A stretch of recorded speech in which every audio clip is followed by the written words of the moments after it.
بسم اللہ الرحمن الرحیم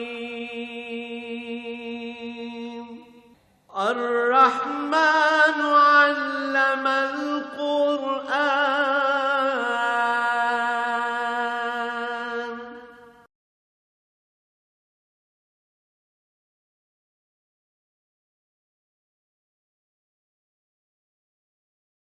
الحمد للہ رب العالمین والصلاة والسلام علی حبیبہ محمد وآلہ وصحبہ اجمعین۔ اعوذ باللہ من الشیطان الرجیم، بسم اللہ الرحمن الرحیم۔ لقد کان لکم فی رسول اللہ اسوۃ حسنۃ لمن کان یرجو اللہ والیوم الآخر وذکر اللہ کثیرا۔ وَلَمَّا رَأَى الْمُؤْمِنُونَ الْأَحْزَابَ قَالُوا هَذَا مَا وَعَدَنَا اللَّهُ وَرَسُولُهُ وَصَدَقَ اللَّهُ وَرَسُولُهُ وَمَا زَادَهُمْ إِلَّا إِيمَانًا وَتَسْلِيمًا۔ مِنَ الْمُؤْمِنِينَ رِجَالٌ صَدَقُوا مَا عَاهَدُوا اللَّهَ عَلَيْهِ فَمِنْهُمْ مَنْ قَضَىٰ نَحْبَهُ وَمِنْهُمْ مَنْ يَنْتَظِرُ وَمَا بَدَّلُوا تَبْدِيلًا۔ لِيَجْزِيَ اللَّهُ الصَّادِقِينَ بِصِدْقِهِمْ وَيُعَذِّبَ الْمُنَافِقِينَ إِنْ شَاءَ أَوْ يَتُوبَ عَلَيْهِمْ إِنَّ اللَّهَ كَانَ غَفُورًا رَحِيمًا۔ اللهم سبحانك لا علم لنا إلا ما علمتنا إنك أنت العليم الحكيم۔ مولاي صل وسلم دائما أبدا على حبيبك خير الخلق كلهم۔ رب اشرح لي صدري ويسر لي أمري واحلل عقدة من لساني يفقهوا قولي رب زدني علما۔ سبحان اللہ وبحمدہ سبحان اللہ العظیم۔ ان آیات مبارکہ میں وہی قصہ غزوہ خندق کا چل رہا ہے، اسی کے واقعات ارشاد فرمائے جا رہے ہیں، تو اس کے مختلف پہلوؤں کو نمایاں کیا جا رہا ہے تربیت انسانی کے لیے، عقائد کے لیے، کردار کے لیے، اعمال کے لیے۔ تو فرمایا لَقَدْ كَانَ لَكُمْ فِي رَسُولِ اللَّهِ أُسْوَةٌ حَسَنَةٌ۔ نبی کریم صلی اللہ تعالی علیہ وآلہ آلہ وسلم کی ذات ستودہ صفات میں تمہارے لیے سب سے بہترین نمونہ ہے۔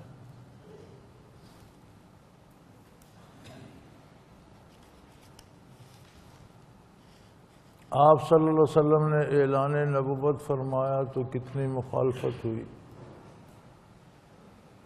پھر جوں جوں قرآن کریم نازل ہوتا رہا، حضور ارشاد فرماتے رہے، مخالفت بڑھ کر دشمنی کی حدوں کو چھونے لگی۔ پھر حضور اکرم صلی اللہ علیہ وسلم اور آپ کے ماننے والوں سے دشمنی کا دور شروع ہو گیا، ایذائیں دی جانے لگیں، دکھ پہنچائے جانے لگے۔ پھر بڑی کوششیں کی مشرکین مکہ نے کہ چلیں سمجھوتا کر لیتے ہیں، آپ اپنے دین پر رہیں، اپنی عبادات کریں، لیکن کم از کم ہمارے بتوں کو غلط، ہمارے دین کو جھوٹا اور ہمارے بتوں کی تکذیب تو نہ کریں، ہمیں ہمارے خدا پوجنے دیں، آپ اپنے اللہ کی عبادت کرتے رہیں۔ ان تمام مشکلات کے باوجود حضور نے سمجھوتا نہیں کیا۔ حق اور باطل میں سمجھوتا نہیں ہوتا، باطل باطل ہے، حق حق ہے۔ حتیٰ کہ اہل مکہ نے آپ کو شیب ابی طالب میں رہنے پر، بند ہونے پر مجبور کر دیا۔ جو لوگ آپ کے ساتھ ایمان لائے تھے ان سب کو بھی، ان کے بیوی بچوں کو بھی، تمام مسلمانوں کو حضور اکرم صلی اللہ علیہ وسلم سمیت 3 سال تک پورے شہر پوری قوم نے بائیکاٹ رکھا، کوئی ان کو چیز دے نہیں، خریدے نہیں، کھانا تو کھانا، پانی تک کی بھی قلت ہو گئی، بڑی تکلیفیں پہنچائیں، بڑے دکھ پہنچائے، حضور نے سمجھوتا نہیں کیا۔ حق حق ہے، باطل باطل ہے، حق اور باطل رات اور دن، تاریکی اور روشنی میں سمجھوتے نہیں ہوا کرتے۔ پھر حضور نے مجبور ہو کر ہجرت فرمائی، مجبور ہو کر صحابہ کرام نے گھر چھوڑے، جائیدادیں چھوڑیں، مال و منال سب کچھ چھوڑا، ہجرت کر کے مدینہ منورہ چلے گئے، تاں کہ حضور اکرم صلی اللہ علیہ وسلم نے بھی ہجرت فرمائی۔ مدینہ منورہ آ کر بھی کفار مکہ نے چین سے تو نہ رہنے دیا، شرارتیں ہوتی رہیں، حتیٰ کہ واقع بدر تک بات پہنچی۔ 1000 کا لشکر جرار پوری طرح سے اسلحے سے لیس، کھانا پانی، سواریاں، اونٹ گھوڑے، ہر چیز کا انتظام، پورا لشکر تربیت یافتہ، آپ صلی اللہ علیہ وسلم کے ساتھ 313 صحابہ، جن میں کچھ بزرگ کچھ نوعمر،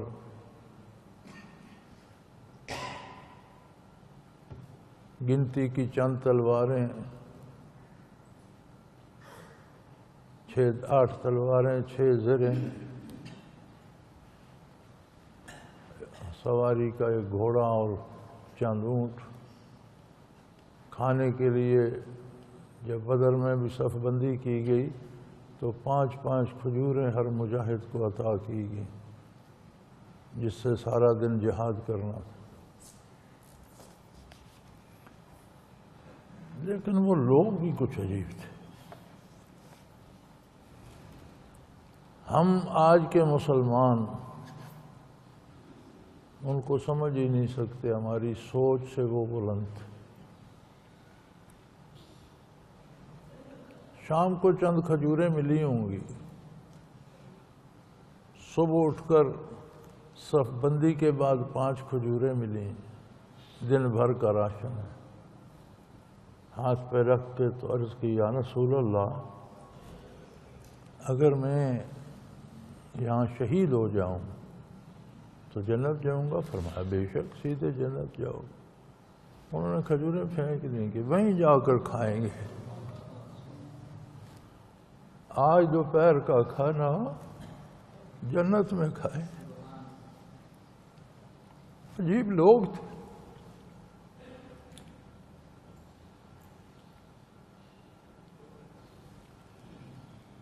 ان سب مراحل سے گزر کر پھر بدر کے بعد احد کا معرکہ ہوا، دندان مبارک شہید ہوئے، 70 نثار شہید ہوئے۔ پھر بھی اہل مکہ کو چین نہ آیا، یہود مدینہ نے بھی سازشیں کی، اور اہل مکہ اور یہود مدینہ نے مل کر پروگرام بنایا کہ تمام عرب کے قبائل کو دعوت دی جائے کہ بالآخر انہوں نے مکہ مکرمہ سے نکل کر مدینہ منورہ اپنی ریاست بنا لی ہے، یہ جوں پھیلیں گے تو سارے عرب کو فتح کریں گے۔ یہ مصیبت تو سب کے لیے ہے، صرف مکہ والوں کے لیے تو نہیں۔ یہ اسباق یہودیوں نے پڑھائے، اور عرب کے بیشتر خاندانوں کے لشکر اکٹھے ہو کر آگے 15,000 کا لشکر جرار بن گیا جب غزوہ خندق بپا ہوا۔ نظر یوں آتا تھا کہ مدینہ میں کوئی متنفس بچے گا نہیں۔ وہ جو ایک محاورہ ہے نا کہ شہر کی اینٹ سے اینٹ بجا دی، وہ محاورہ یہاں لگ جائے گا۔ نہ کوئی گھر سلامت بچے گا، نہ کوئی بڑا بچے گا، نہ مرد نہ عورتیں نہ بچے، سب کو تہتے کر دیں گے۔ لیکن کردار دیکھو نبی کریم صلی اللہ علیہ وسلم کا، چند نثاروں کے ساتھ بچے بوڑھے جو چل پھر سکتے تھے ان سب کو ملا کر آپ کی فوج 3000 تھی۔ محاصرہ کرنے والا لشکر تربیت یافتہ فوجیوں کا 15,000 تھا۔ پورا مہینہ خندق اس پار اور اس پار جنگ چھڑی رہی، وہ کوشش کرتے رہے خندق عبور کرنے کی، صحابہ کرام روکتے رہے، نبی کریم صلی اللہ علیہ وسلم پورا مہینہ ہوا۔ ایک دن تو آپ کی 4 نمازیں قضا ہوئیں اور مغرب کے بعد ساری ادا فرمائی گئیں، لیکن کیا نبی کریم صلی اللہ علیہ وسلم نے کسی دنیاوی فائدے یا دنیاوی تھوڑی سی آرام کے لیے آخرت پر سودا کیا؟ نہیں کیا۔ یہی بات یہاں قرآن کریم کہہ رہا ہے، لَقَدْ كَانَ لَكُمْ فِي رَسُولِ اللَّهِ أُسْوَةٌ حَسَنَةٌ، بہترین نمونہ ہے تمہارے لیے محمد الرسول اللہ صلی اللہ علیہ وسلم کی ذات ستودہ صفات میں، کہ آخرت مقدم ہے، آخرت کا نقصان نہیں ہونا چاہیے، دنیا کا ہو تو ہو جائے، زندگی جانے کا خطرہ ہو تو زندگی جاتی ہے چلی جائے، آخرت نہ جائے، اللہ کی رضا نہ جائے، دامن باری ہاتھ سے نہ چھوٹے، مالی نقصان ہوتا ہے ہو جائے، جانیں قربان ہوتی ہیں ہو جائیں۔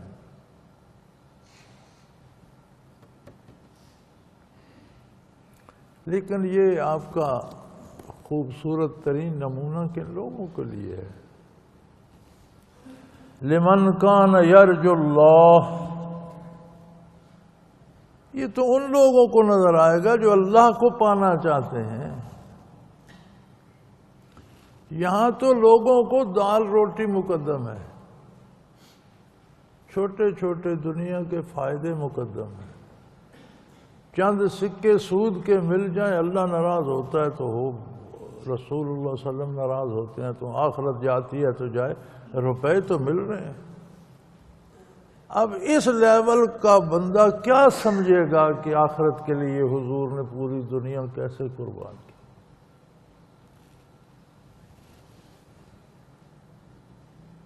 بڑی فراخی آئی، پورا جزیرہ نما عرب حضور علیہ السلام کی حیات طیبہ میں فتح ہو چکا تھا اور حضور پورے عرب کے حکمران تھے، لیکن خانہ اقدس پر عالم یہ تھا، حضرت عائشہ صدیقہ رضی اللہ تعالی عنہ فرماتی ہیں کہ 1 مہینہ 1 چاند طلوع ہوتا وہ گزر جاتا، نیا چاند طلوع ہو جاتا وہ بھی گزر جاتا، تیسرا چاند طلوع ہو جاتا تو اتنا عرصہ ہمارے گھر میں آگ نہیں جلائی جاتی۔ عرض کیا گیا کہ کیوں آگ نہیں جلاتے؟ فرمایا پکانے کے لیے کچھ ہوتا ہی نہیں تھا، آگ کس لیے جلائے؟ تو پھر کیسے گزر ہوتی تھی؟ فرمایا کبھی دودھ آ جاتا تھا، دودھ پی لیتے تھے، کبھی کھجوریں مل جاتی تھی، 2-4 کھجوریں کھا کے پانی پی لیا، اس طرح 2 مہینے نکل جاتے۔ عمر بھر کسی ایک دن 2 وقت کا پیٹ بھر کھانا نبی صلی اللہ علیہ وسلم نے نہیں کھایا۔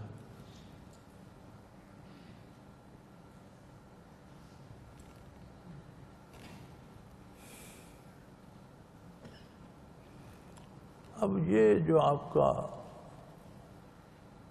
کی ذات اور آپ کی صفات ہیں، اللہ کے فرماتے ہیں بہترین نمونہ، فرمایا لیکن ان لوگوں کے لیے جنہیں اللہ چاہیے، یہ دال روٹی پہ بکنے والوں کے لیے نہیں، چند روپے چندے کے لیے بکنے والوں کے لیے نہیں، دنیا کی آسائشیں تلاش کرنے والوں کو اس کی کیا اہمیت کا اندازہ، یہ ان لوگوں کے لیے لمن کان یرجو اللہ، جو اللہ سے پر امید ہے، جنہیں اللہ سے رحمت کی امید ہے، اللہ سے بخشش کی امید ہے، اللہ سے رضا کی امیدوار ہیں، ان لوگوں کے لیے یہ نمونہ ہے۔ والیوم الآخرہ، اور جو آخرت کی توقع رکھتے ہیں،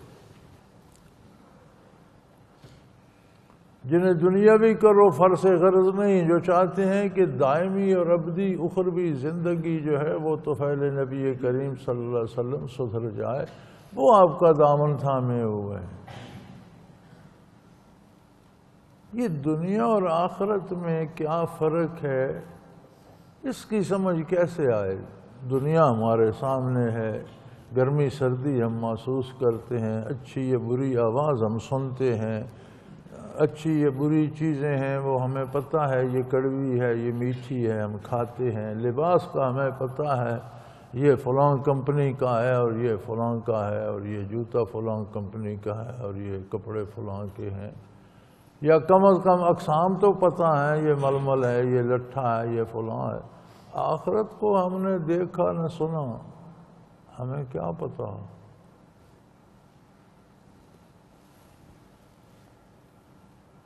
فرمایا تمہارے ذہن میں دماغ ہے نا، اگر یہ دماغ خراب ہو جائے تو دنیا کا کوئی پتہ چلتا ہے کہ لٹھا ہے یا مرمل ہے یا اچھا کھانا ہے یا برا ہے یا گرمی سردی؟ جس کا دماغ خراب ہو سب کو نہیں پتہ۔ آخرت سے جیسے مادی دنیا کے لیے دماغ میں نے دیا، آخرت کے لیے دل دیا ہے اور دل کا ذکر دیا۔ وَذَكَرَ اللَّهَ كَثِيرًا، جو کثرت سے اللہ کا ذکر کرتے ہیں دنیا سے زیادہ آخرت ان کے سامنے واضح ہو جائے۔ جس طرح دنیاوی امور کی لذت یا بے لذتی سے آشنا ہو، جو کثرت سے ذکر کرتے ہیں وہ آخرت کی لذتوں سے آشنا ہو جاتے ہیں، وہ زیادہ قیمتی ہیں، وہ پھر ان کی طرف لپکتے ہیں، اور ان کی طرف جانے کا ایک ہی راستہ ہے۔ حضرت رحمۃ اللہ علیہ فرمایا کرتے تھے کہ بارگاہ الہی کے دروازے ہیں ہر نبی، ہر نبوت ایک دروازہ ہے جو بارگاہ الوہیت تک پہنچاتا ہے۔ فرمایا سارے بند ہو گئے، اب ایک ہی راستہ ہے اور وہ ہے اتباع محمد الرسول، ایک ہی دروازہ کھلا ہے۔ لیکن یہ دروازہ تب نظر آتا ہے جب دل ذاکر ہو، بندہ کثرت سے ذکر کرنے والا ہو۔ جس طرح دماغ سلامت ہو تو دنیا نظر آتی ہے، دنیا اپنی جگہ موجود ہے، دماغ خراب ہو جائے تو کوئی پتہ نہیں چلتا، کپڑا پہننا ہے یا نہیں، پاگل کپڑے پھاڑ دیتا ہے، ہاتھ پاؤں پہ چھریاں چلا لیتا ہے۔ اسی طرح وہ لوگ جو اللہ سے پر امید ہیں، وہ لوگ جو آخرت سے پر امید ہیں، اور وہ لوگ جو کثرت سے ذکر کرتے ہیں، جب دل زندہ ہوتا ہے تو آخرت بھی دنیا سے زیادہ واضح دکھائی دیتی۔ ہر بندے کو دل بھی دیا ہے، ذکر کے لیے ہر بندے کو دعوت بھی دی ہے۔ اب اگر تم خود دل خراب کر کے بیٹھ جاؤ تو پھر آخرت کا کیا مزہ آئے گا تمہیں؟ آخرت کی قیمت کا کیا اندازہ ہوگا؟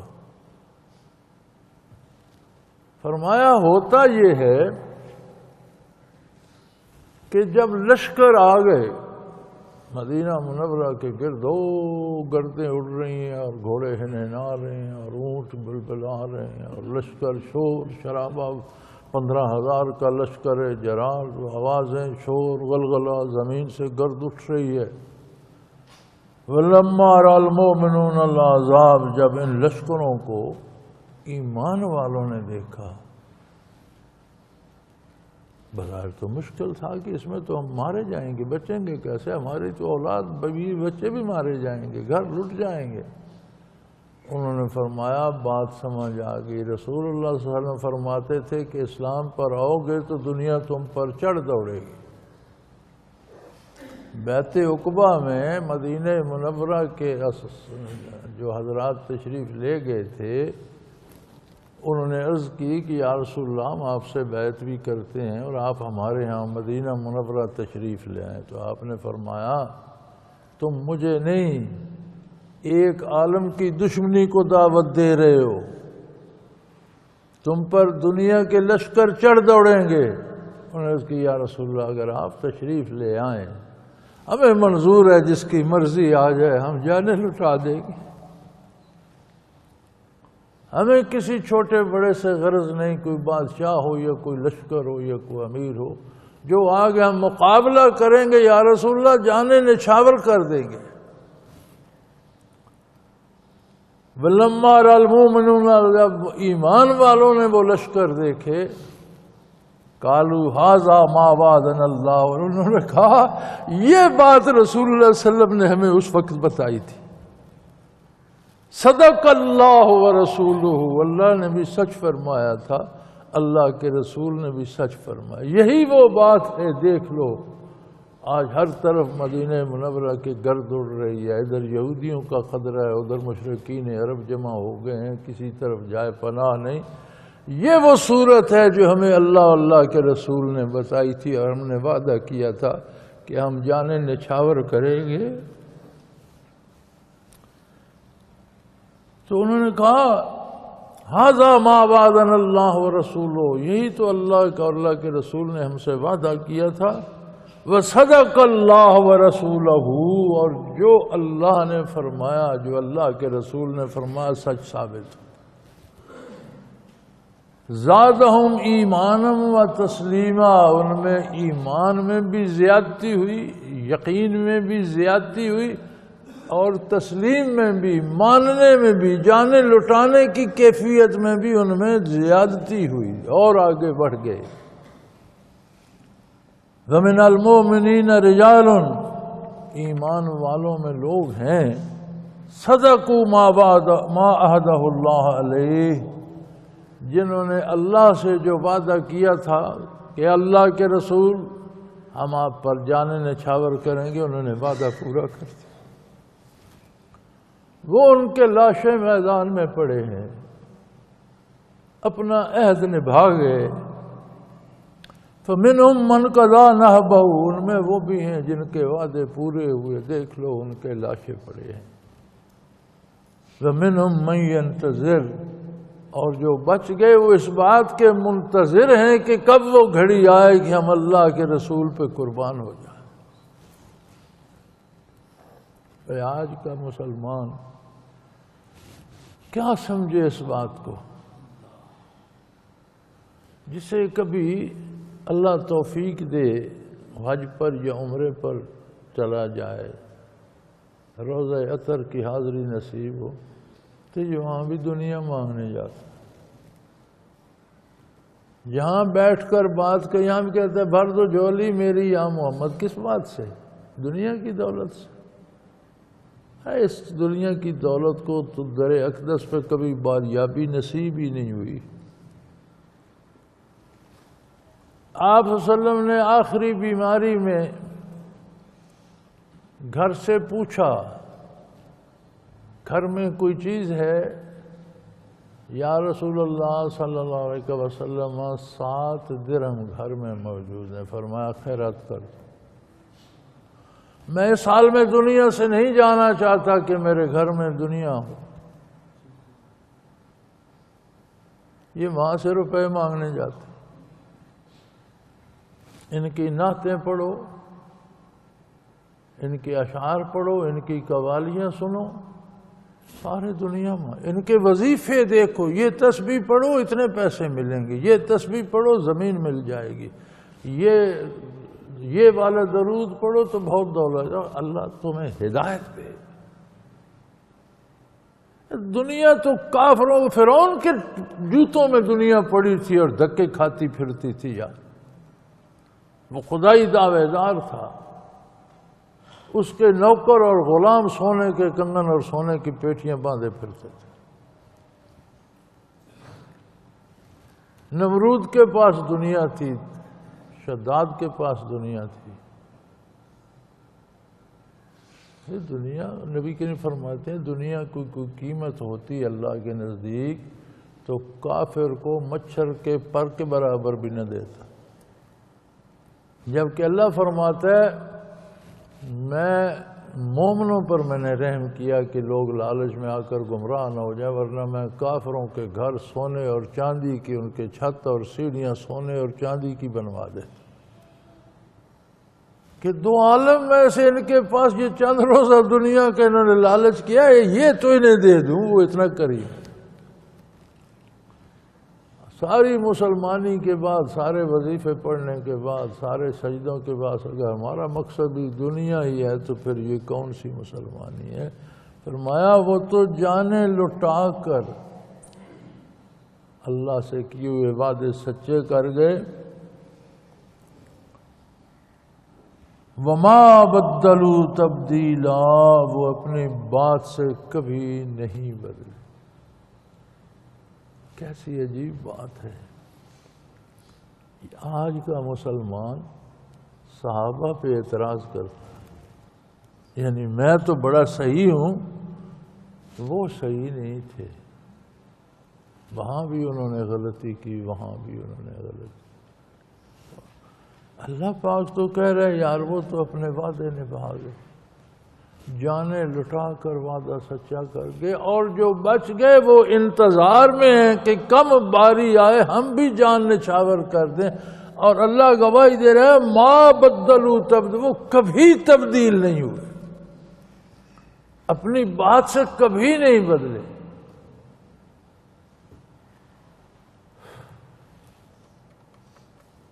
کیوں اعتراض آتے ہیں صحابہ پر؟ ہمارے دل مردہ ہیں، ہمارے دل ذاکر نہیں ہیں، ہمیں آخرت کی نہ تمنا ہے نہ امید، ہمیں وصال الہی کی نہ امید ہے نہ تمنا، ہم سب کچھ بھول کر صرف دنیا میں کھوئے ہوئے ہیں، اس لیے ہمارے ذہن میں ہمارے دلوں میں اعتراض آتے ہیں۔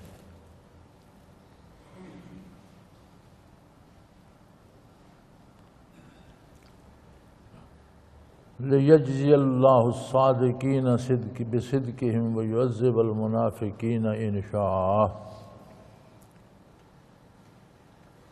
اللہ کریم، تاکہ اللہ کریم سچوں کو، کھروں کو ان کی سچائی اور کھرے پن کا انعام عطا فرمائے، اجر عطا فرمائے، اور منافقین کو جو دعوے سے منافق کون ہوتا ہے؟ جو دعوے سے خود کو مسلمان ظاہر کرے، حلیے سے مسلمان ظاہر کرے، لیکن دل سے ایمان نہ رکھتا۔ فرمایا یہ جو دکھاوے کے مسلمان ہیں جنہیں صحابہ کرام پہ اعتراض پیدا ہوتا ہے، وہ سچے لوگ تھے، اپنی بات سے بدلے نہیں، سچوں کو اللہ انعام دے اور منافقین کو سزا دے، عذاب نازل فرمائے ان پر، اگر چاہے تو، لیکن وہ اتنا کریم ہے کہ اگر یہ بھی اب بھی توبہ کر لیں تو انہیں معاف کر دیں، او یتوب علیہم، یا ان کی توبہ قبول کر لیں۔ تا دم آخر اس کریم نے توبہ کا دروازہ کھلا رکھا ہوا۔ ان اللہ کان غفور الرحیم، اللہ کریم بہت معاف کرنے والا ہے، بہت بڑے رحم کرنے والا ہے، تم نہیں سوچ سکتے وہ کتنا معاف کرتا ہے۔ تمہاری عقل، تمہارا علم، تمہارا شعور وہاں آج آ جاتا ہے کہ وہ کتنا رحیم ہے، کتنی رحمت کرتا ہے، تم نہیں سمجھ سکتے، تمہارے شعور کی حدوں سے بالا تر ہے یہ بات، وہ بہت رحیم ہے۔ کافر مشرک توبہ کر لے وہ قبول کر لیتا ہے، منافق بدترین خلائق ہے، توبہ کر لے وہ قبول کر لیتا ہے، لیکن توبہ ہے کیا؟ دل کی گہرائی سے اللہ کے رسول پر ایمان اور اطاعت۔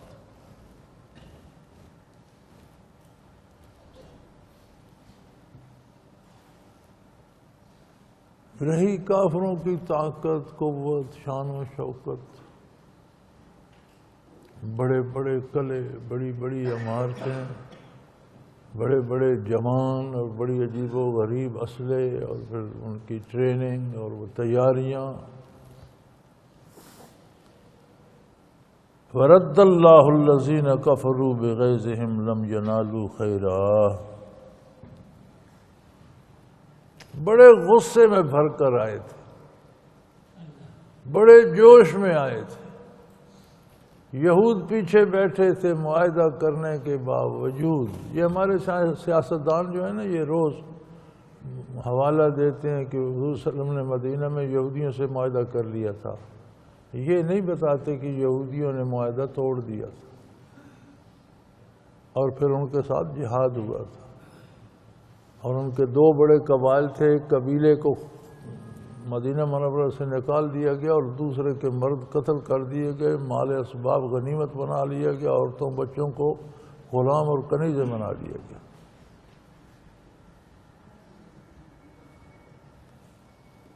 یہ اگلی بات یہ نہیں بتاتے، جب بھی کوئی برائی کرتے ہیں، نیکی اور برائی، اسلام اور کفر میں سمجھوتا کرتے ہیں تو میثاق مدینہ کا حوالہ دیتے ہیں۔ اگلی پچھلی بات شاید خود بھی انہیں پتہ نہیں، نہ اتنا یہ تکلف کرتے ہیں کہ مطالعہ کر لیں۔ فرمایا غصے سے بھرے ہوئے لشکر کافروں کے منہ لٹکائے ہوئے لوٹ گئے، اللہ نے واپس کر دیا۔ جن کا خیال تھا کہ تاریخ میں ہمارا نام ہوگا کہ ہم نے مدینہ منورہ کو صفحہ ہستی سے مٹا دیا، اسلام کا نام ہی ہم نے ختم کر دیا، کوئی نام لیوا نہیں بچا۔ ورد اللہ الذین کفروا بغیظہم، غصے سے بھرے ہوئے کافر جوش و خروش میں جو آئے تھے، اللہ نے انہیں واپس کر دیا۔ لم ینالوا خیرا، وہ رتی بھر بھی اپنے جو ارادے تھے ان میں سے کوئی چیز وصول نہ کر سکے۔ وہ جن ارادوں سے آئے تھے ان کا رائی بھر بھی منہ لٹکائے ہوئے واپس چلے گئے اپنا غصہ لے کر۔ وَكَفَى اللَّهُ الْمُؤْمِنِينَ الْقِتَالَ، ایمان والوں کو لڑائی میں اللہ ہی کافی ہو گیا، یعنی اللہ کریم اپنی قدرت سے لڑتے رہے صحابہ کی طرف سے۔ اگر فرشتے بھیجے تو اللہ کی طاقت تھی، فرمایا قدرت باری کا تصرف تھا۔ وَقَفَ اللَّهُ الْمُؤْمِنِينَ الْقِتَالَ، لڑائی میں لڑائی میں ایمان والوں کو اللہ ہی کافی تھے۔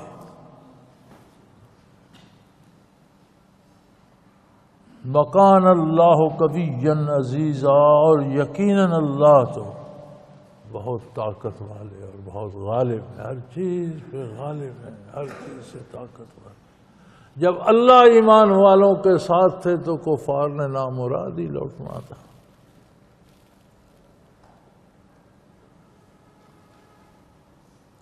جب یہ کفار کے لشکر لوٹ گئے، شکست خوردہ نامراد، نبی کریم صلی اللہ علیہ وسلم واپس کاشان دولت پہ پہنچے۔ آپ نے سر مبارک سے خود مبارک اتار کر رکھا اور پانی کا چلو لے کر سر اقدس پہ ڈالا تو جبرائیل امین حاضر ہو گئے کہ یا رسول اللہ آپ ذرا نہ اتاریں، خود پھر پہن لیں اور سیدھے یہودیوں پر جائیں، بنو قریظہ پہ تشریف لے جائیں۔ آپ نے حکم دے دیا کہ کوئی اسلحہ نہیں رکھے گا، زرہ نہیں اتارے گا۔ ظہر کافی ڈھل چکی تھی، عصر قریب تھی۔ آپ نے فرمایا عصر کی نماز بنو قریظہ جا کر پڑھو۔ وہ لشکر جو مہینہ بھر بھوکا پیاسا لڑتا رہا تھا، وہ گھر جانے کی بجائے بنو قریظہ کو چل گیا۔ اسی میں یہ واقعہ بھی پیش آیا کہ عصر کا وقت ہو گیا، راستے میں تو کچھ صحابہ کرام نے کہا کہ حضور کا مقصد یہ نہیں تھا کہ ہم نماز مؤخر کریں، آپ کی مراد یہ تھی کہ جلدی وہاں پہنچے تو نماز وہاں پہنچ کے بھی پڑھنی ہے، یہاں بھی پڑھنی ہے، عصر کی نماز ہے، 4 رکعت ہیں، پڑھ لیں۔ بعض دوسروں نے کہا کہ ہم تعویل نہیں کرتے، حضور نے فرمایا تھا عصر وہاں جا کر پڑھو، وہاں جا کر پڑھیں گے، دیر ہو یا سویر۔ کچھ نے وہاں پڑھ لی، کچھ نے وہاں پہنچ کر پڑھی۔ ان کے پڑھنے تک جنہوں نے راستے میں پڑھی تھی وہ بھی پہنچ گئے، پھر رسول اللہ صلی اللہ علیہ وسلم بھی وہاں تشریف لے آئے تو عرض کیے کہ یا رسول اللہ کچھ نے تو راہ میں پڑھ لی تھی یہ تعویل کر کے، کچھ نے یہاں کر پڑھی۔ آپ نے دونوں کو قبول فرمایا، کسی کو غلط نہیں کہا۔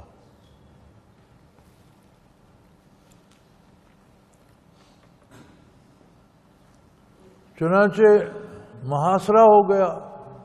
بنو قریظہ کے بڑے بڑے قلعے تھے اور بڑے جنگجو تھے اور تیر انداز تھے اور تلوار کے دھنی تھے۔ اللہ کریم فرماتے ہیں وَأَنزَلَ الَّذِينَ ظَاهِرُهُم مِّنْ أَهْلِ الْكِتَابِ مِنْ سَيَاسِهِمْ، اللہ کریم نے، وہ اللہ کریم جو خندق پہ مسلمانوں کے ساتھ تھا، اس نے یہودیوں کے دلوں میں بھی رعب ڈال دیا، ہتھیار پھینک کر قلعوں سے اتر آئے۔ ساری عمر کہا کرتے تھے کہ ان قلعوں کی موجودگی میں اور ان گھروں کی موجودگی میں اور اس اسلحے کی موجودگی میں ہمارا کوئی کچھ نہیں بگاڑ سکتا۔ وہی اسلحہ انہوں نے پھینک دیا، وہی گھروں کے دروازے کھول دیے، انہی قلعوں کے دروازے کھول دیے اور شکست کھا کر نیچے آ گئے۔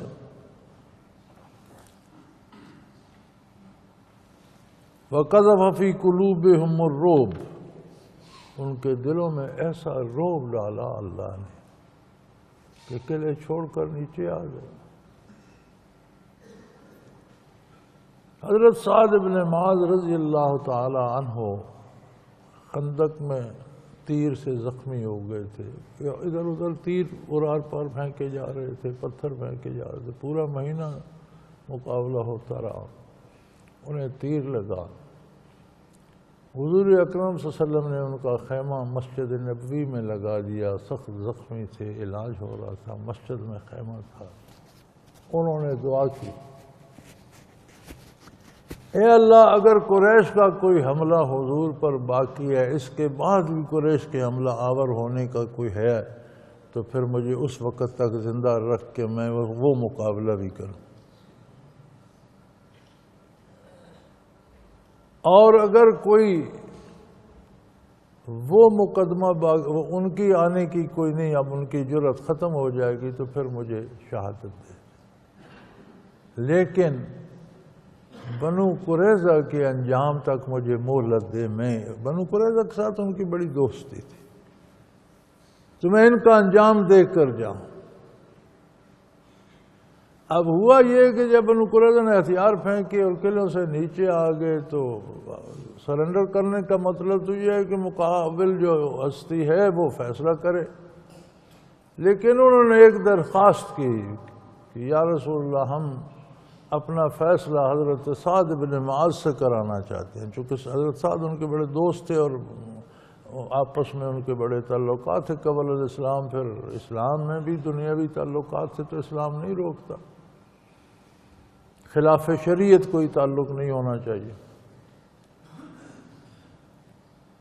تو انہوں نے کہا کہ ہم آپ کے فیصلے کی بجائے حضرت سعد کا فیصلہ قبول کریں۔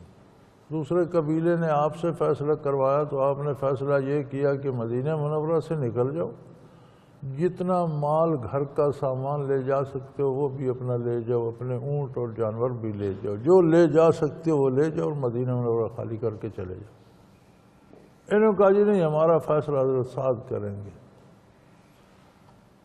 فیصلہ حضرت سعد کے پاس گیا، انہوں نے فرمایا ان کا فیصلہ یہ ہے کہ ان کے مردوں کو قتل کر دیا جائے، ان کے بیوی بچوں کو غلام بنا لیا جائے اور ان کا مال بحق سرکار ضبط کر لیا۔ نبی کریم صلی اللہ علیہ وسلم نے فرمایا کہ سعد نے قرآن کا فیصلہ لاگو کیا، انصاف یہی تھا۔ چنانچہ ان کے مرد قتل کیے گئے، بڑی بڑی خندقیں بنا دی گئیں اور لا کر قتل کر کے لاش خندق میں پھینک دی جاتی تھی، بعد میں وہ پر کر دی گئی۔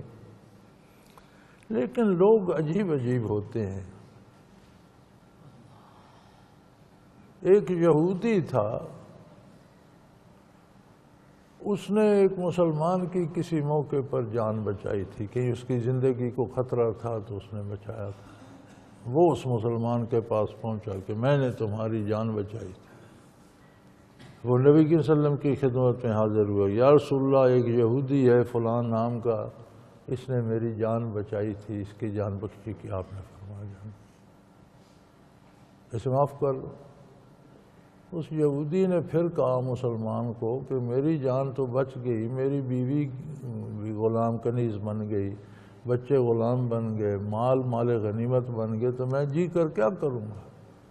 وہ پھر بارگاہ رسالت میں آپ نے فرمایا اسے مال بھی دے دو، اس کی بیوی بھی اسے دے دو، اس کے بچے بھی اسے دے دو، اس کے گھر سے جو سامان وہ لے جا سکتا ہے، اس کے سواری، اونٹ، ماں، ہر چیز اس کی اسے دے دو۔ اس سے سب کچھ مل گیا۔ اس نے اونٹوں پر سامان لادا، بیوی بچوں کو سوار کیا، انہیں روانہ کیا کہ فلاں جگہ فلاں رشتہ دار کے پاس چلے جاؤ، پھر واپس آئے۔ اس نے آ کر پوچھا فلاں ہمارا جو یہودی سردار تھا اس کا کیا ہوا؟ انہوں نے کہا خندق میں پڑا ہے، وہ اس کی لاش قتل ہو گئی۔ فلاں کا کیا ہوا؟ وہ بھی قتل ہو گیا۔ فلاں کا کیا ہوا؟ انہوں نے کہا وہ دیکھتے نہیں ہے، وہ پڑا ہے۔ اس نے کہا ان کے بغیر جینے کا مزہ نہیں ہے، مجھے بھی قتل ہی کہ وہ وہاں قتل ہو گئے۔ یار کافر کفر کے ساتھ اتنا نبھا رہے ہیں، مسلمان کو کیا ہو گیا کہ یہ اسلام کے ساتھ کیوں نہیں نبھا سکتا؟ یہ کیوں روٹی روٹی کرتا پھرتا ہے اور مانگتا پھرتا ہے اور گدا گدا؟ اتنا تو کافر بھی نبھا گئے۔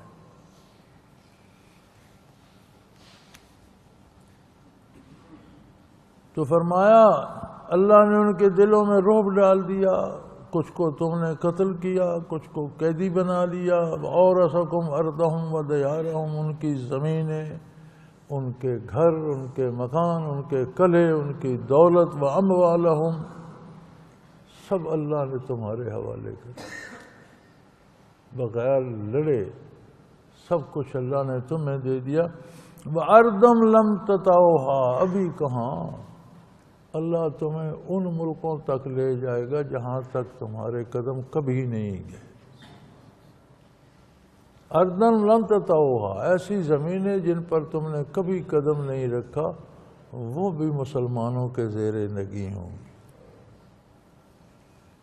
وَقَانَ اللَّهُ عَلَىٰ كُلِّ شَيْءٍ قَدِيرًا، اللہ ہر چیز پر قادر ہے۔ اور پھر زمانے نے دیکھا قرآن کی یہ پیشگوئی کو یہی سچ ہوئی، اور خلافت راشدہ کے 25 برسوں میں 25-30 برسوں میں، ابتدائی 25 برسوں میں، کیونکہ آخری 5 سال تو کوئی فتوحات نہیں ہوئی، 25 برسوں میں چین سے افریقہ تک اور امریکہ سے جاپان تک اسلامی ریاست پھیل چکی۔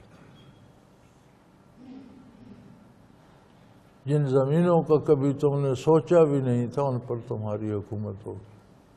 وعدہ سچ ہوا، خلافت راشدہ میں وہ سارا ثابت ہو گیا۔ وَقَانَ اللَّهُ عَلَىٰ كُلِّ شَيْءٍ قَدِيرًا، ایسا کیسے ہوگا؟ فرمایا اللہ ہر چیز پہ قادر ہے، وہ ایسا ہی کرے گا۔ اسے اسباب کی ضرورت نہیں، وہ خود اسباب کا خالق ہے، پیدا کرتا ہے۔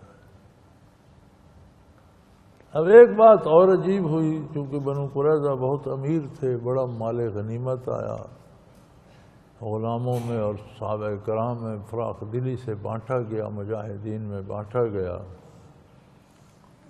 تو ازواج مطہرات رضوان اللہ علیہم اجمعین کو یہ خیال گزرا کہ اب تک تو خاندان نبوت پر بہت تنگی تشری رہی اور بسر ہوتی رہی، لیکن اب اتنا مال غنیمت آیا ہے کہ ہر گھر کو دولت ملی ہے، تو ہم کیوں نہ رسول اللہ صلی اللہ علیہ وسلم سے عرض کریں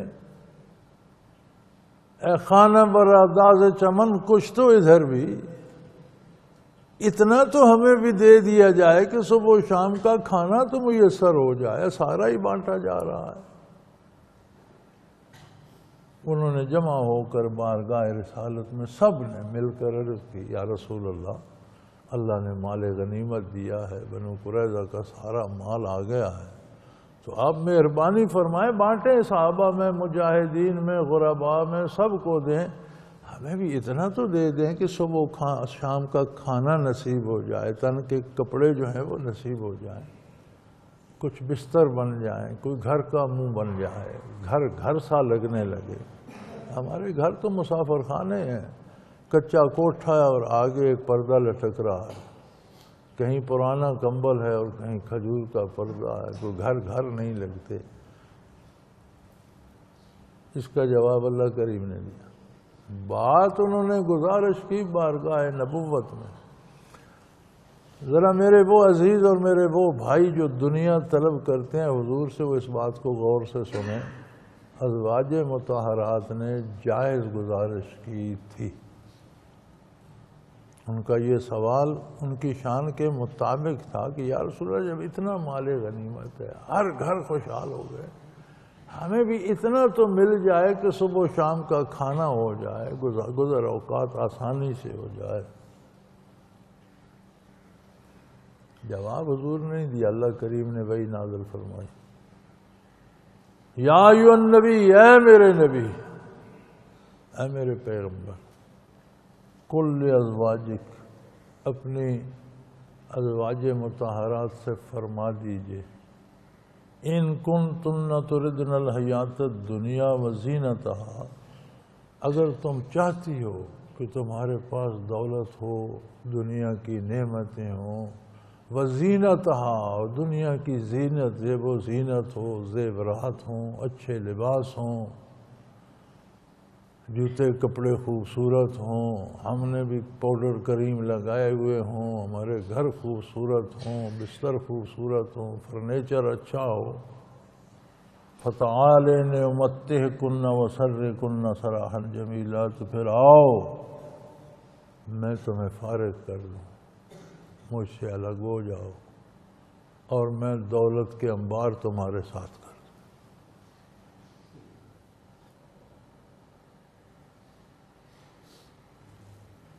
کیا عجیب فلسفہ ہے، سمجھ میں نہیں آتا۔ طلب ان کی جائز تھی، لیکن اللہ کریم نے فرمایا میرا نبی جنت اور آخرت بانٹتا پھرتا ہے، تجلیات باری تقسیم کر رہا ہے، دنیا تو حقیر سی شے ہے، یہ میرا نبی تمہیں کہاں دے گا؟ اگر دنیا چاہیے، فرمایا مجھ سے الگ ہو جاؤ، جتنی جتنی چاہیے مانگو، اور اتنی اتنی لے کر یہاں سے چلے جاؤ۔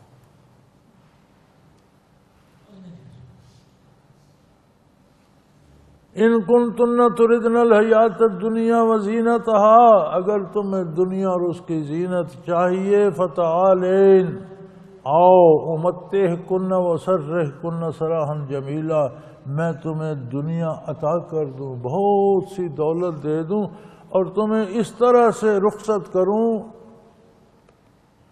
کہ لوگ کہتے رہیں کہ آپ نے بہت اچھے طریقے سے، بڑی عزت و احترام سے اور بڑی دولت دے کر بیویوں کو رخصت کر دی۔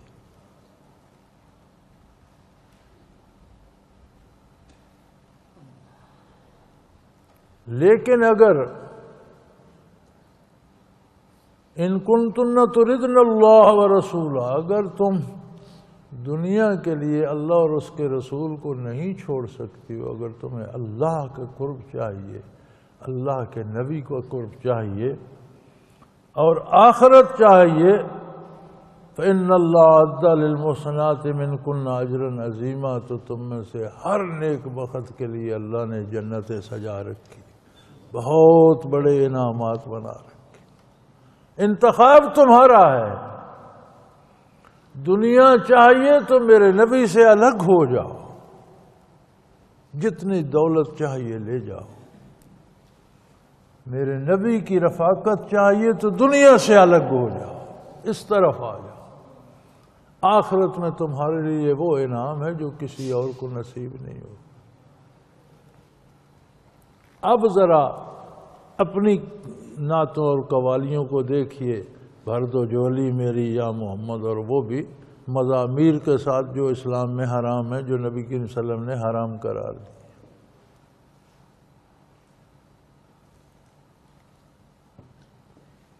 چہ نسبت خاک را با عالم پاک، کہاں عرش اولا کہاں خاک، ہم تو خاک بھی نہیں ہیں، وہ لوگ کیا تھے؟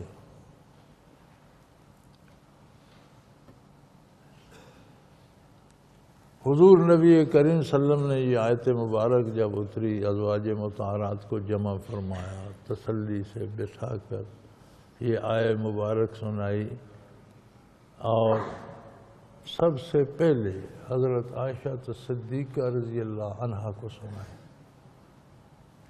آپ کو ان سے بہت محبت تھی۔ آپ نے آیا مبارکہ سنا کر انہیں فرمایا کہ عائشہ ماں باپ سے مشورہ کر لو۔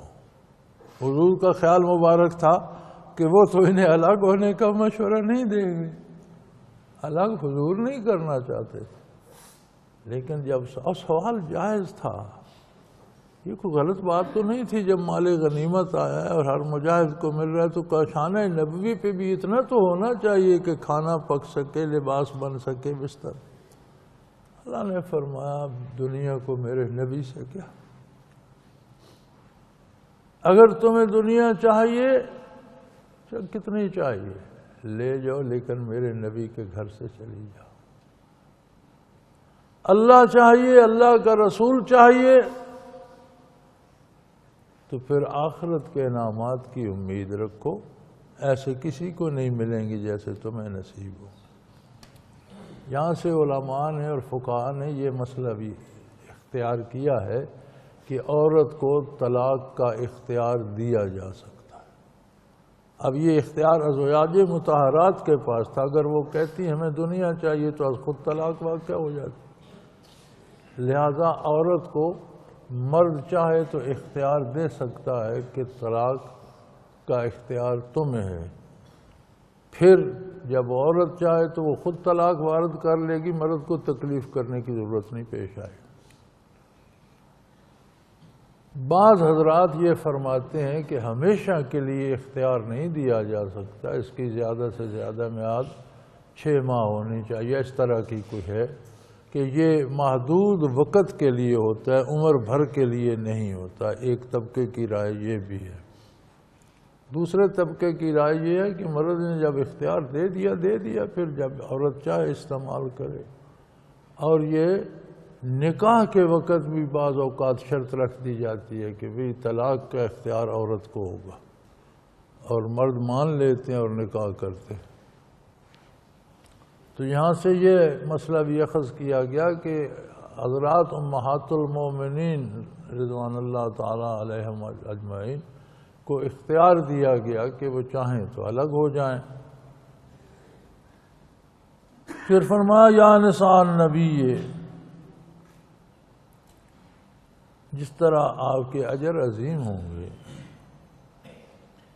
من یات منکن بفاحشۃ مبینہ، اگر تم میں سے کسی سے کوئی ناپسندیدہ بات سرزد ہو گئی جو میرے نبی پہ گراں گزری، جو معروف اور اچھی نہ ہوئی، یضاعف لها العذاب ضعفین، تو پھر آپ کو عذاب بھی کئی گنا زیادہ ملے۔ وَقَانَ ذَلِكَ عَلَى اللَّهِ يَسِيرًا، اللہ پر یہ سب آسان ہے، اللہ کے لیے کچھ مشکل نہیں ہے۔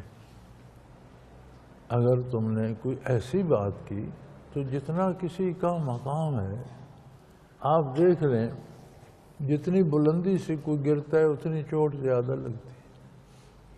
کوئی ایک منزل سے گرتا ہے تو بچ بھی جاتا ہے، بازو ٹوٹ بھی سکتا ہے، دوسری منزل سے گرتا ہے تو زیادہ خطرہ مرنے کا ہے، تیسری منزل سے گرتا ہے تو پھر بچ ہی نہیں سکتا۔ جتنی اوپر سے جتنی بلندی سے کوئی گرتا ہے اتنی چوٹ زیادہ لگتی ہے۔ تو یہ جو لوگ ولایت کا دعویٰ رکھتے ہیں اور اپنے کو بڑا نیک سمجھتے ہیں، انہیں یہ بھی دیکھنا چاہیے کہ نیکی اور بلندی مقامات کی وجہ سے گناہ جائز نہیں ہو جاتے کہ یہ بہت بڑا بزرگ ہے، چھوٹا سا گناہ کر لیا تو کیا فرمایا نہیں، جتنا بڑا ہے وہاں سے گرے گا اتنی چوٹ زیادہ لگے گی۔ یہ بھی ایک فرقہ ہے نا ہمارے یہاں، اسے اباہیہ کہتے ہیں کہ ہر چیز کی اباہت ہے، ایک خاص درجے پر جو بندہ پہنچ جائے۔ ہمارے بھی میرے ایک دوست بھی ہوا کرتے تھے، بیچارے چلے گئے، اب تو حقیقت کی دنیا میں ہیں، تو وہ بھی کہا کرتے تھے کہ بھئی یہ نماز روزہ اور یہ تو ایک منزل کو پانے کے لیے ہے نا، جب بندہ وہاں پہنچ گیا تو پھر کون سی نماز؟ میں نے کہا آنکھ بند ہوگی تو پتہ چلے گا کہ تم کہاں پہنچے ہوئے۔ وہ بیچارہ اسی میں مر گیا۔ تو مقامات کا ہونا یا ولی اللہ ہونا یا پارسائی گناہ کی اجازت نہیں دے دیتی، بلکہ جتنے کسی کے منازل بلند ہوں گے اس کی اتنی چھوٹی سی غلطی بھی زیادہ سزا کا مستوجب بن جائے۔ پوری امت میں کوئی مقابلہ نہیں کر سکتا ان ہستیوں کا جن کی عمریں بارگاہ رسالت میں بسر ہوئیں اور جنہوں نے نبی کریم صلی اللہ علیہ وسلم کے بستر پر آرام فرمایا، جو آپ کی ازواج مطہرات تھیں، ان کا اپنا مقام۔ بات ان سے ہو رہی ہے، انہوں نے کیا مانگا؟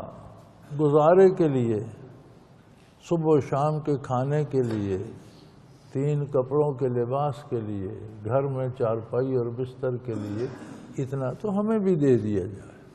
اور بڑی اچھی خوبصورت بات تھی۔ جب مال غنیمت آ ہی گیا، چونکہ جتنی ترشی تھی، جتنی تنگی تھی، جتنی تکلیف تھی، ساری انہوں نے بسر شکر بسر کی۔ اب فرمایا جب آ گیا ہے تو اتنا تو ہمیں بھی دے، لیکن اللہ کو وہ بھی بات پسند نہیں آئی۔ نبی کریم صلی اللہ علیہ وسلم نے جواب نہیں، جواب اللہ نے دیا۔ اس نے کہا اپنی ازواج مطہرات سے فرما دیجئے میرے حبیب، انہیں اگر دولت دنیا چاہیے تو آپ سے الگ ہو جائیں، اور جتنی دنیا چاہتی ہیں لے جائیں۔ ان کو تو یہ فرمایا گیا میں اور آپ دنیا مانگنے جاتے ہیں تو ہمیں کتنا انعام ملتا ہوگا۔ بات سوچنے اور سمجھنے کی ہے۔ اور نعت خوانوں سے بھی میری گزارش ہے کہ اللہ کا رسول بہت بڑی بارگاہ ہے صلی اللہ علیہ وسلم، وہاں سے اللہ مانگا کرو۔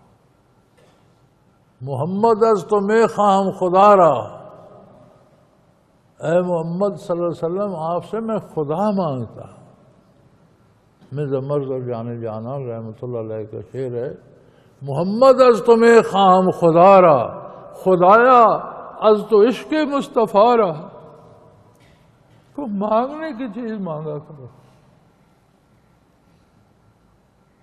تو فرمایا اے میرے نبی کی ازواج مطہرات، اگر تم بھی غیر معروف کرو، تم بھی ناپسندیدہ کام کرو تو پھر تو حد ہو گئی، پھر تو اللہ 2 گنا عذاب، زیادہ عذاب دیں گے تمہیں، اور اللہ کے لیے یہ مشکل نہیں ہے۔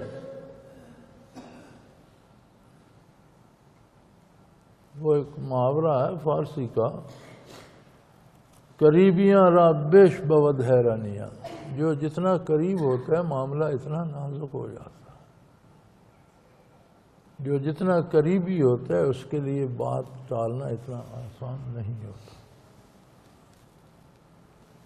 وآخر دعوانا ان الحمدللہ رب العالمین۔ اللہ اللہ اللہ اللہ اللہ اللہ اللہ اللہ۔ حضرت امیر محمد اکرم آوان مد ذلہ العالی دارالعرفان منارہ ضلع چکوال میں سالہ سال سے قرآن و حدیث کے اوپر خطابات کر رہے ہیں اور سلسلہ نقشبندیہ اویسیہ کے مطابق لوگوں کو ذکر الہی کی تربیت دے رہے ہیں۔ وہ قرآن پاک کی تفسیر ترتیب وار بیان کر رہے ہیں۔ تفسیر قرآن کو وہ موجودہ ملکی اور بین الاقوامی حالات کے مطابق بیان کرتے ہیں۔ موٹر وے سے کلر کہار کے انٹرچینج سے نکلتے ہوئے، کلر کہار کی جھیل سے ہوتے ہوئے، میانی، بوچھال اور نورپور سے گزرتے ہوئے دارالعرفان منارہ پہنچ سکتے ہیں۔ حضرت امیر محمد اکرم آوان نے بچیوں اور بچوں کی دینی اور دنیاوی تعلیم کے لیے سقارہ اکیڈمی کے نام سے ایک درسگاہ بھی قائم کی ہے، جس کا افتتاح ملک پاکستان کے صدر جنرل محمد ضیاء الحق نے اپنے دست مبارک سے کیا تھا۔ وہ تمام احباب جو اسلام کی طلب رکھتے ہیں ان سے گزارش ہے کہ دارالعرفان منارہ ضلع چکوال میں امیر محمد اکرم آوان صاحب کے خطابات سے مستفید ہوں۔ وہ ہر جمعے کو نماز سے پہلے بیان فرماتے ہیں۔ ہر ماہ کی پہلی اتوار کو ماہانہ اجتماع ہوتا ہے جس میں آپ خصوصی خطاب فرماتے ہیں اور پاکستان کے چاروں صوبوں سے احباب اس اجتماع میں شرکت کرتے ہیں۔ اس کے علاوہ یہاں سال میں 2 مرکزی اجتماعات بھی ہوتے ہیں، ایک رمضان المبارک میں اعتکاف کا اجتماع اور دوسرا جولائی اور اگست میں 40 دن کا اجتماع ہوتا ہے جس میں روحانی تربیت کی جاتی ہے۔ اپنا خون سیماب دے کر اتنا ہم کر جائیں گے، نام آقا کا چمن میں پھر رقم کر جائیں گے۔